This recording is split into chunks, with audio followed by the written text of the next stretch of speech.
कौन आपण मैंने भी मो भाया टेंशन ले अछंती सकाळे उठिले पिलांकु टिफिन ले कौन देबे आ घर लोकंक पई जलखिया रे कौन बनेबे ताले निश्चय थरे ए रेसिपी रे ट्राई करंतु देखिबे बहुत पसंद आसीबो समस्तंकु खास करी पिला माने भी खुशी हेई खाइबे। तो ए जलखिया को बनाया पई बेसी टाइम भी लागिबोनी। तो गोटे कप सुजी नहीं नेबे आधा कप दही देबे आउ आधा कप पानी दे ए सुजी दही को भल भाव में मिक्स करी मात्र 5 मिनिट पर्यंत ढांका लगे कि साइड रे रखिदेवे जहाद्वारा सुजीटा भल भाव में आमर फुली जीवो।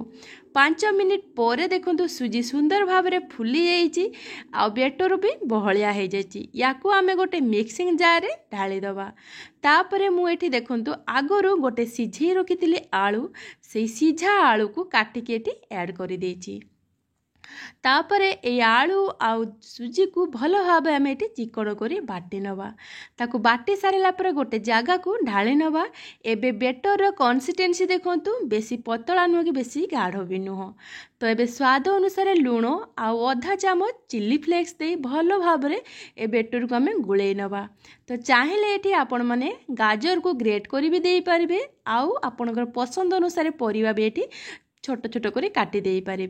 तो एबे हमरो बैटर पूरा रेडी हो जाइए। एबे गोटे फ्राई पैन ले अल्प टिके तेल दे एमितिका से बैटर को गोटे गोटे चामच दे आम जलखिया प्रस्तुत करवा।